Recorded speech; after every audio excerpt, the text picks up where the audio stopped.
दिल की बात में आप लोगों का स्वागत है। चलिए आज का चर्चा शुरू करते हैं। आप लोगों से आग्रह है कि 15-20 मिनट का वीडियो होगा, आप लोग पूरा देखिएगा वीडियो को। राष्ट्र, हमारी संस्कृति, हमारे देश से संबंधित वीडियो है और इसका शुरुआत हम एक अपने जीवन के कहानी से शुरू करना चाहते हैं। जब हम 7-8 क्लास में पढ़ते थे तो एक हमारे बगल में Semapur school, JNC school, Jhaksu Narayan Chaudhary school का नाम था। उस स्कूल में पढ़ते थे। जब एडमिशन हुआ उसके बाद मेरे पास ड्रेस नहीं था।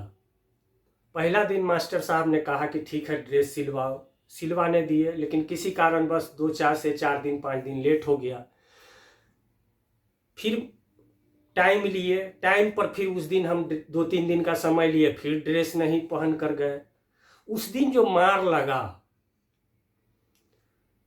मास्टर द्वारा ड्रेस के वजह से, तो हमको रात में बुखार आ गया।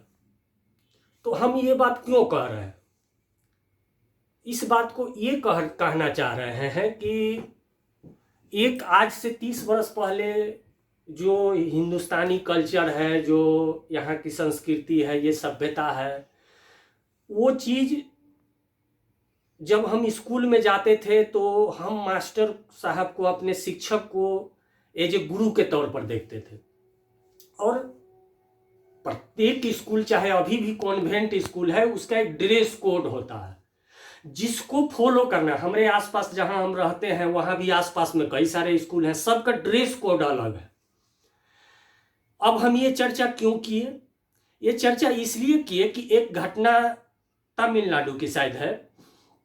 वहां पर कुछ बच्चियां जो है, मुस्लिम बच्चियां, वो बाहर में, स्कूल के बाहर में मतलब खड़ी हैं, हिजाब लगाई हुई हैं, और पूरा मीडिया में इस बात का चर्चा है कि वो स्कूल नहीं जाएंगी, इसलिए कि हम हिजाब लगाकर ही स्कूल जाएंगे। अब इसको जो है, मतलब स्कूल के जो ड्रेस कोड है उसको स्कूल फॉलो नहीं करे, स्कूल अपना नियम बदल दे, लेकिन हम अपने नियम को नहीं बदलेंगे। अपने नियम को धर्म से जुड़े हुए हैं। अच्छा, और जो यहाँ पर धर्म के लोग रह रहे हैं, क्या यदि वो ड्रेस कोड मेंटेन कर रहे हैं, मुंह दिखा के जा रहे हैं, तो उनके मुंह को नोच लेता है कौवा? या उनको कोई क्या, मतलब चेहरे में जो है ग्लेजिंग खत्म हो जाता है, या उससे हानि क्या है? लेकिन इसको हुआ, इस बात पर हमारे एक लीगल अवेयरनेस वेब सीरीज, कानूनी जागरूकता, इसका हिंदी हुआ, और हम इसको तो कानूनी जागरूकता क्या कहेंगे, इस्लामिक जागरूकता कहेंगे इसको। फैजान मुस्तफ़ा जी लॉयर हैं एंड लॉ फर्म की खेती करते। इनका बयान आया कि केरल में जो है वहां की सरकार ने इजाजत दे दी है, तो ये इजाजत तो गलत है। धर्मनिरपेक्ष देश में आप स्कूल के जो कॉन्वेंट है उसके ड्रेस कोड को आप अपने धर्म के हिसाब से बदलना चाह रहे हो, माने आप अपने हिसाब से स्कूल को चलाना चाह रहे हो, ये क्या जायज है?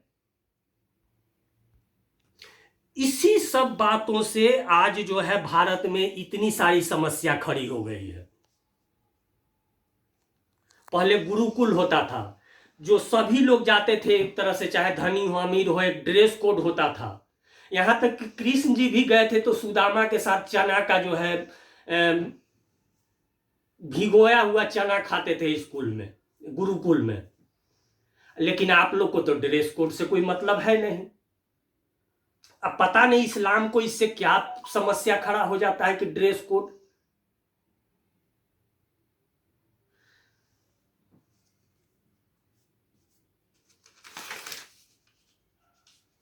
एक हमारे हैं अल्लामा सैयद अब्दुल्ला तारिक जी, इनका एक बयान, मतलब तकरीर कहिए, तकरीर आया कि कश्मीर में जो है, देखिए हम तो खोज रहे हैं पूरे वर्ल्ड के जो जितने भी जो स्कॉलर हैं, जो सबसे, हम जो 80% किसान गरीब मजदूर, उन लोगों से नहीं कुछ बोलना चाह रहे हैं, स्कॉलर को खोज रहे हैं कि भाई आप आइए और आप क्या सोचते हैं, इस पर नजर है हमारे। हम तो आपको अरशद मदानी जी, अब्दुल्ला चतुर्वेदी जी, राम पुनियानी जी, हम इन लोगों का बात भी आगे वीडियो में चर्चा करेंगे। फैजान जी का तो चर्चा कर ही रहे हैं, अल्लामा सैयद जी का चर्चा कर रहे हैं, और भी वर्ल्ड से खोज रहे हैं। इनका बयान था कि कश्मीर में जो है 2500 ही कश्मीरी पंडित को मारा गया। चलिए स्वीकार तो किए, किसने मारा? उस 2500 में महिला, बच्चा, बूढ़े आज जो है भटक रहे हैं, उनको किसने मारा? वहां के मुस्लिम ने, पड़ोसी ने। कोई दूसरे जगह से तो मारने आया नहीं होगा, पड़ोसी ने इस वजह से मारा कि वहां पर अल्पसंख्यक हिंदू थे। लेकिन अब देखिए, चूंकि ये स्कॉलर हैं, अब इनको बात को सजाना है, तो अभी कह रहे हैं क्या कि हम वहां के मुसलमानों से बात करने गए थे। वहां के मुसलमानों का कहना है कि कश्मीरी पंडित आए और अपने घर में रहे, हमें कोई दिक्कत नहीं। बा सैयद अब्दुल्ला तारिक जी, मतलब अपने ही देश में अब हमको कश्मीरी से इजाजत लेना पड़ेगा कि हमको अपने घर वापस आना है। मैंने कश्मीरी, उसमें भी आप कह रहे हैं, एक लाइन आप जोड़ रहे हैं साथ साथ, आप तो सेना पर सवाल उठा रहे हैं, देश के संविधान पर सवाल। संविधान कहते हैं अंबेडकर जी बनाए हैं, उनको मानना चाहिए, आप तो उस पर सवाल उठा रहे हैं। आप कह रहे हैं कि 97,000 मुस्लिम मारे गए 1947 से लेके अब तक सेना द्वारा, उसकी भी चर्चा होना चाहिए। मतलब अब वहां के जो आतंकवादी मारे जा रहे हैं उससे आप बीमार हैं? वाह रे वाह, गजब का आपका सोच है। लोग आज जो है पूरा विश्व में, आज जो मुस्लिम हिंदू का या यहाँ के संस्कृति का जो है सवाल है, यहाँ के चाहे बौद्ध हो, चाहे हिंदू संस्कृति हो, चाहे जैन संस्कृति हो, चाहे सिख हो, यहाँ तक कि ईसाई संस्कृति हो, सब लोग लगभग अपने बंधन को जो है वो खोल दिया। धार्मिक जो संकीर्णता था उसको लोग ताला चाबी खोल दिया है कि भाई अब हम मॉडर्नाइज हो। और जो धर्म अपने समय के हिसाब से अपने आप को यदि तार्किक या मॉडर्नाइज नहीं करता हो तो वह धर्म टूटेगा। लेकिन इस्लाम आज से 14 साल पहले जिस तरह से था, आज भी सेम है, कहीं कुछ बदलाव नहीं है।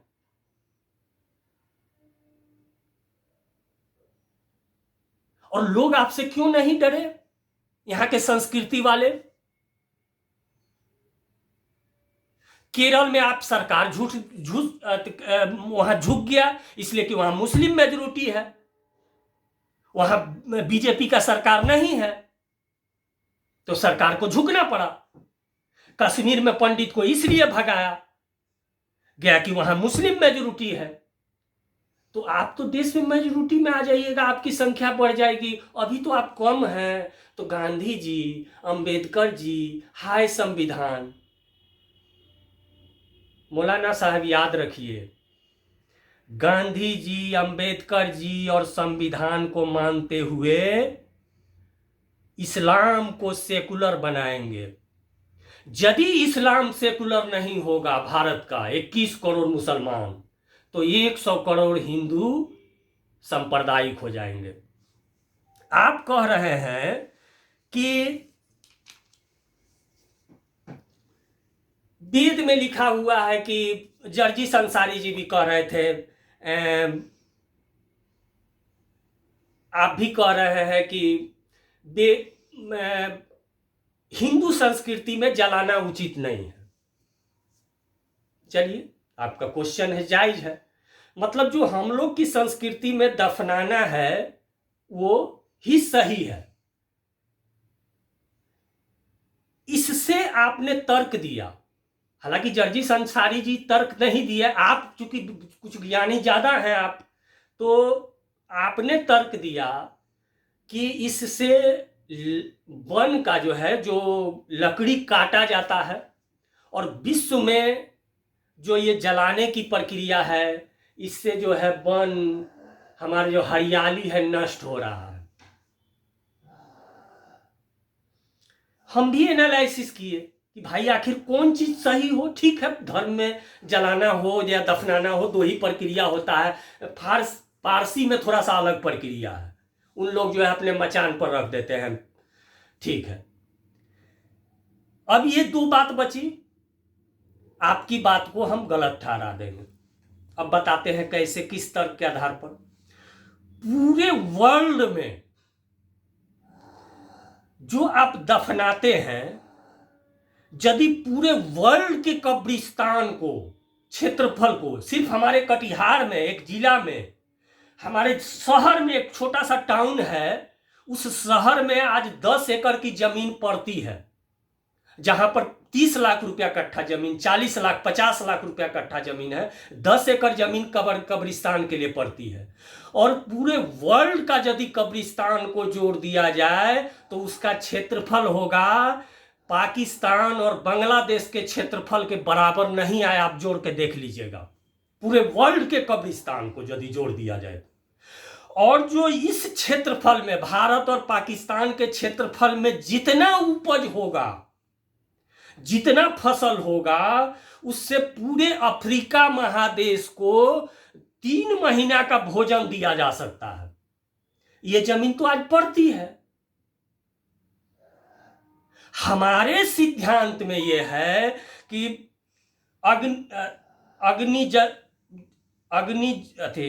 क्षिति जल पावक गगन समीरा, 5 तत्व से बना शरीरा। हमारा जो धर्म कह रहा है, हमारे जो ऋषि मुनि कह रहे हैं, हमारा जो 10,000 साल से जो संस्कृति आ रहा है, उसमें ये बात तो विज्ञान भी मान रहा है कि 5 तत्व से बना शरीरा, क्षिति जल पावक गगन समीरा, 5 तत्व से बना शरीरा। और अग्नि को हम लोग सुपुर्द कर देते हैं कि ये 5 तत्व भी उसी में मिल जाता है। और हमारा मसान घाट जो है, आज से 5,000-10,000 पहले जितना दूरी में था, आज उतना ही दूरी में है। और आपको चिंता है वन का, लकड़ी उकड़ी का, तो आप अपने नियम में फेर बदल कर लीजिए। भारत सरकार से कह करके हम एक परमाणु रिएक्टर बनवा देंगे। एक परमाणु रिएक्टर पूरे भारत के जो डेथ बॉडी होगा उसको जलाने के लिए काफी है। इतना बिजली तैयार होगा और लगवा देंगे आपको। आप कब्रगल्ला को हटवा दीजिए, कब्रिस्तान को। आप किसी भी जज विश्व का रख लीजिए, जस्टिफाई करा लीजिए जहां भी, कि दफनाना अच्छा है कि जलाना अच्छा है। ऐसे भी कब्रिस्तान में जो है एक मुर्दा जो है नीचे आप रख देते हैं 5 फीट में, उसी में सैकड़ों साल से उसी में जो जो डेथ बॉडी आ रहा है, 5 साल तक जो उसमें गैस जमा हुआ, जो उसमें जहरीला गैस होता है, फिर उसी कब्रिस्तान को फिर से खोदते हैं, फिर उसमें से अलग डेथ बॉडी को जला जाता है, उसमें से जो गैस निकलता है। तो ये तो तार्किक नहीं है। चलिए, अब रही बात कि आखिर इस्लाम से क्यों लोग भयभीत है। भाई है तो है, सभी जगह है, बढ़ रहा है। देखिए, भय खाने का उचित कारण है। उचित कारण यह है कि तमाम धर्म अपना रिफॉर्म कर रहा है, दया, प्रेम, शांति, महिलाओं का उत्थान, अपने आप को खोल रहा है, लेकिन आपका धर्म पूरी तरह से ताला मारे हुए। भारत में जब भी कोई इस्लामिक धर्म के लोग आए तो वो सिर्फ आक्रमणकारी हुए। मोहम्मद गोरी हो, चाहे बाबर हो, चाहे जो भी इस्लामिक हुए, वो सिर्फ आक्रमण करने आए। जबकि भारत से जब भी कोई सेना निकला है तो वो बचाने निकला है, और वो भी एक बार, जबकि हसन हुसैन जी करबला के मैदान में जिस समय वो घिर चुके थे, यजीदी महाविया की सेना से घेरा जा चुका था, तो उनका एक इच्छा हुआ कि हमको हिंदुस्तान भेज दिया जाए, लेकिन उनके बात को तो नहीं माना गया। किसी तरह से वहां से जो मैसेज आया, हिंदुस्तान में एक राजा थे जिनको कि हसन हुसैन जी घिर गए हैं में दुश्मनों के खेमे में, तो यहां से जो 2000 घुड़सवार जिस पर ब्राह्मण थे वो लोग निकले करबला की तरफ। जब तक वो करबला से कुछ दूरी पर थे तब तक इमाम हुसैन जी का जो है उनकी हत्या कर दी गई थी। उनके सर को काट करके और एक थाली में रख करके दरबार में पेश किया गया था। फिर भी जो भारत के 2000 पंडित थे उन्होंने लड़ाई की वहां, और उसके बाद ये लोग हजारों आदमी मारे गए। उस समय, आज से 1400 साल पहले, उस समय जो 1800 जो पंडित थे, वो उनके बचे खुचे जो शिया मुसलमान थे, जो हुसैन के मानने वाले थे, उनको लेकर 5000 की संख्या में भारत आए और आज भी महाराष्ट्र में रह रहे हैं। और उनको आज आप जाके देख लीजिए, वो लोग अपने आप को हुसैनी ब्राह्मण कहते हैं।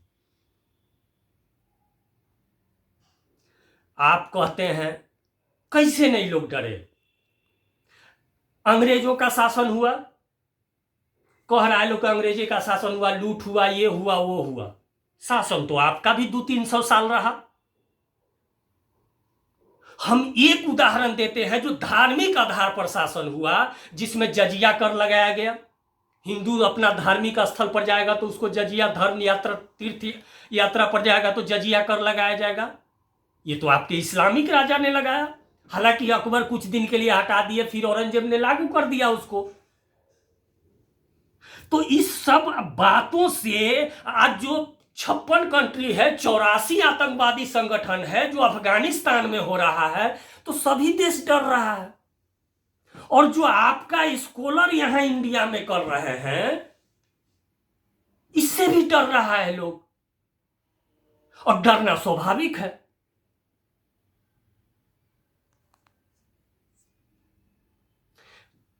दो 200 यात्री जो ट्रेन में जा रहे थे सोए हुए, अपने घर को वापस हो रहे थे, वो भी किसी संगठन के कार्यकर्ता थे, आरएसएस के ही कार्यकर्ता थे।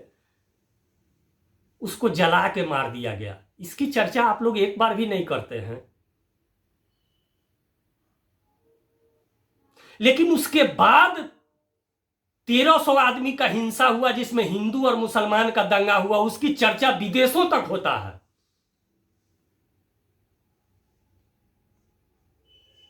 उस 200 आदमी जो सोए हुए थे उनका हत्या हुआ, उस पर 2 लाख आदमी का भी कत्ल हो जाता तो जायज था। वो तो एक तरफा था, किसी सोए हुए का हत्या करना। हमारे संस्कृति में तो ऐसा नहीं है। हमारे संस्कृति में निहत्थे को बाण नहीं चलाया जाता था। जो आदमी निहत्था होता था उसको कहा जाता था कि आप शस्त्र उठाइए, तब हम आप पर आक्रमण करेंगे। ये संस्कृति, ये परंपरा यहां की भारत की परंपरा रही।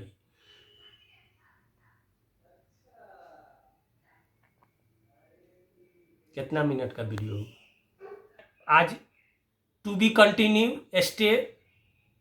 और हम, Islam is a sick, it needs medicine.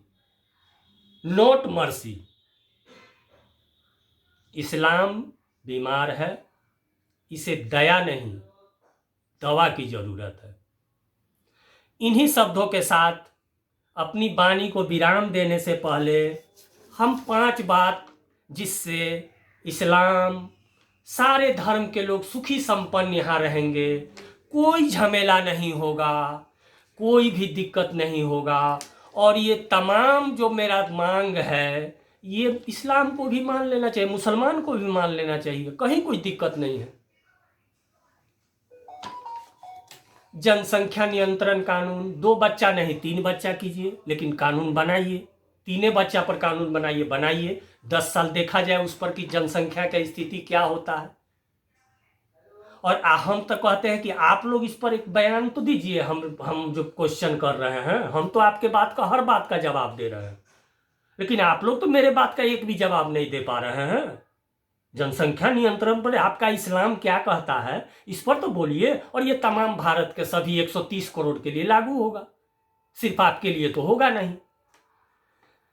Bharat में एक सिविल कानून, एक देश है तो एक ही कानून लागू होगा, सिविल लॉ, जो सभी धर्मों के लिए है, कोई इसमें नहीं है, एकदम डेमोक्रेसी है, प्रजातंत्र है, सभी धर्म के लिए, और सेकुलर भी है।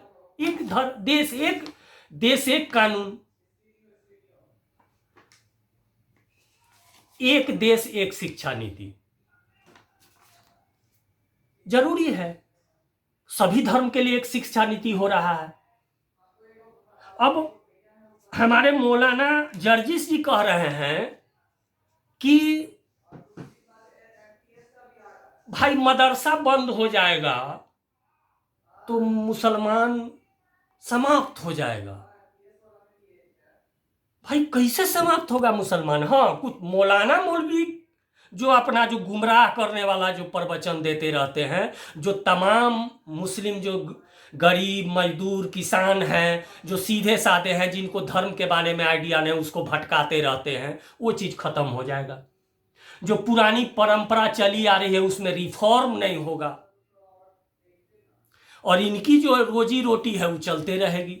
इन्होंने कहा कि हम चूंकि यूपी में, जर्जिस अंसारी जी यूपी के रहने वाले हैं, और बोले कि हम एक मदरसा में थे उस समय, यूपी गवर्नमेंट का एक इंटेलिजेंस ब्यूरो का आया, और वो उन्होंने बोला कि हमको जन गण मन गाना चाहिए, लेकिन हमने इसलिए नहीं गाया कि उसमें यूपी का चर्चा नहीं है। हालांकि हमको भी ये अच्छा लगा जब हम इसको चर्चा किए, और उन्होंने कहा कि जो गीत होना चाहिए वो सारे जहां से अच्छा हिंदुस्तान हमारा, हम बुलबुले हैं इसकी ये गुलिस्तान हमारा, जो ये गाना होना चाहिए, इस पर एक सेपरेट वीडियो बनाएंगे। हमको भी लगा कि जन गण मन कहीं ना कहीं जो है इसमें भारत के संस्कृति के अनुरूप ये राष्ट्रगान नहीं है। ये हम जो है राष्ट्रगान जो है कहीं ना कहीं 1917 में जो है शायद ये कांग्रेस के अधिवेशन में ये गाना गाया गया था, तो उस समय ब्रिटिश हुकूमत थी, और ये लगता है कि कहीं ना कहीं हम भाग्य विधाता जो कह रहे हैं वो ब्रिटेन के महारानी के बारे में कह रहे हैं, और देश अभी तक गुलाम है। हमारे हिसाब से जो है, चूंकि जर्जिस अंसारी जी कह रहे हैं कि इसमें ये गाना उचित नहीं है, तो हमको भी लगा कि ये गाना उचित नहीं है। इसको जो है गाना को राष्ट्र गान को हटा करके वंदे मातरम जो है इसको लाया जाए, और राष्ट्र गीत के जगह पर जो है सारे जहां से अच्छा हिंदुस्तान हमारा होना चाहिए। इस पर विचार डिस्कस होना चाहिए, और ये ठीक है। वंदे मातरम से जर्जिस जी कोई दिक्कत नहीं ना, सोच लीजिएगा। एनआरसी सीएए को धरातल पर जितना जल्द से जल्द लागू किया जाए। मंदिर मस्जिद जितना भी बना है, गुरुद्वारा चर्च जो भी है, उस सब का रजिस्टर्ड हो डीएम के यहाँ कि हमारे यहाँ कितना है। इन सब बातों से एक देश एक चुनाव, एमपी एमएलए का चुनाव एक ही समय में होना चाहिए। हर साल चुनाव, हर साल खर्च, भाई प्रधानमंत्री, गृह मंत्री, चाहे और भी डीएम है, एसपी है, चाहे और भी लोग हैं, वो सिर्फ चुनावे कराना मकसद नहीं ना है, और भी तो देश का काम है। भारत चुनाव में व्यस्त है, गृह मंत्री भी व्यस्त है, सरकार भी व्यस्त है, विपक्ष भी व्यस्त है, किसी और बारे में सोचा क्यों ना एक बार में ही निपटा दिया जाए। पूरे देश में राज्य का चुनाव, स्टेट का चुनाव हो जाएगा, सेंट्रल का चुनाव होगा, प्रधानमंत्री मुख्यमंत्री बन जाएगा, फिर इस समस्या का निजात मिल जाएगा 5 साल बाद। हालांकि जो अभी जो ये जो फरवरी में जो है राष्ट्र माने बजट जो पेश हुआ है, जो सरकार बेहतर बजट हम समझते हैं कि माना जाएगा, क्योंकि इसमें डिजिटल करेंसी आ रहा है और साथ साथ जो है इसमें सरकार अपने लिए कुछ नहीं किया है, देश हित में सोचा है और चुनाव को इसमें मायने नहीं लिया है। इसके लिए बहुत बहुत धन्यवाद। बस यही मेरा मांग है। इसी के साथ हम अपनी वाणी को विराम देते हैं। जय हिंद, जय भारत। आप लोगों से आग्रह है कि सब्सक्राइब कर दीजिएगा चैनल, चूंकि आगे जो भी वीडियो आए वो देख आप लोग को मिल सके। जय हिंद, जय भारत।